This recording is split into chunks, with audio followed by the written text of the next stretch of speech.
کیا ہم حالت جنگ کے اندر ہیں؟ لوگوں کو مروایا گیا، سویلینز کو مروایا گیا، 4 لاکھ مسنگ پرسنز ہوتے تھے۔ ٹول ہوتا ہے ففتھ جنریشن وارفیئر کا کہ آپ اگلے کو پولیٹیکلی، اکنامیکلی اور سوشلی کرمبل کر دو۔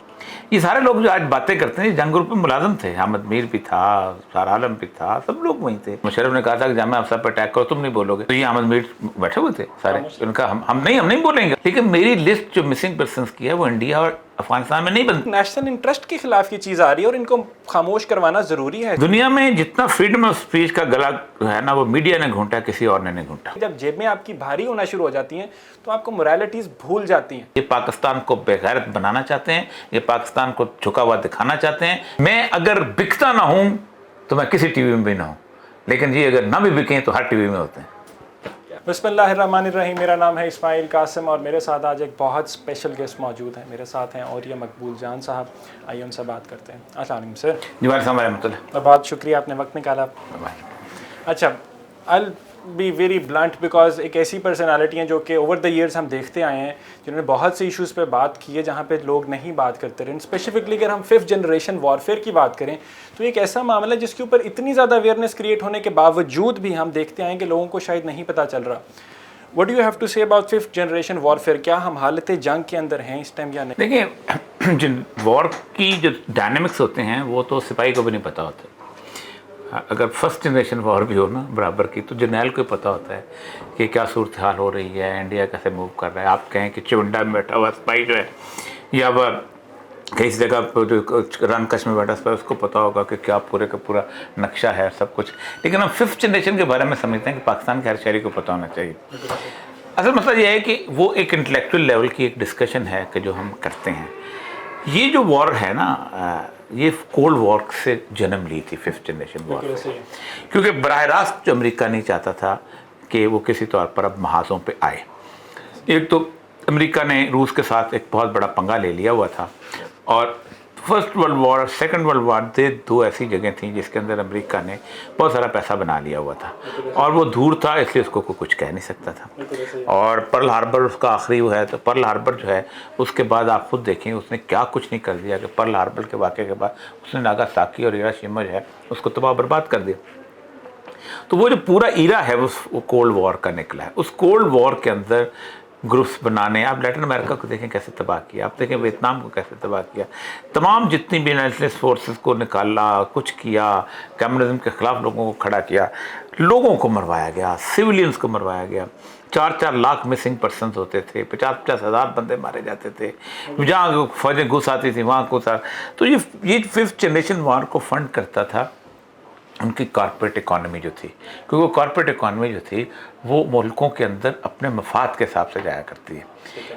دنیا میں بدترین اور بدقسمت ترین ملک جو ہے نا کانٹیننٹ، وہ افریقہ ہے۔ سب سے زیادہ سونا ان کے پاس ہے، سب سے زیادہ تانبا ان کے پاس ہے، سب سے زیادہ لیتھیم ان کے پاس ہے، سب سے زیادہ پٹرول ان کے پاس ہے، سب سے غریب وہ ہیں۔ کیونکہ بار بات ہے، یہ ففتھ جنریشن وار کی وجہ سے وہاں سے گھسے، انہوں نے لوگوں کو آپس میں لڑایا، انہوں نے ان کی زمینوں پہ، ان کے علاقوں پہ، یہاں تک کہ ایون سب سے زیادہ ایگریکلچر ان کے پاس ہے۔ آپ کبھی جا کے افریقہ گھومیں، سب سے زیادہ خوبصورت لوگ وہ ہیں۔ وکٹوریا فال سے خوبصورت کو فال ہے، ساؤتھ افریقہ سے بہتر خوبصورت تو ملک ہے، زمبابوے، کینیا، ٹینگانیکا، اس سے بہتر کو سفاریز ہیں، کیا خوبصورت۔ لیکن ابھی آپ کبھی ذکر کیا کبھی کوئی ٹورسٹ وہاں جاتا ہے؟ انہوں نے بدترین نقشہ بنا دیا اس کا۔ پھر ادھر آ جائیں، اب جہاں جہاں تیل تھا وہاں کیا کیا کیا۔ یہی وجہ ہے کہ لوگ براہ راست جنگ نہیں کرنا چاہتے، اب ملک کو انٹرنلی تباہ کرنا چاہتے ہیں، وہاں پاکٹس بنا کے کرنا چاہتے ہیں، پراکسیز بنا کر رہے ہیں۔ تو یہ بنیادی طور پر عام آدمی کو تو نہیں پتہ ہوتا۔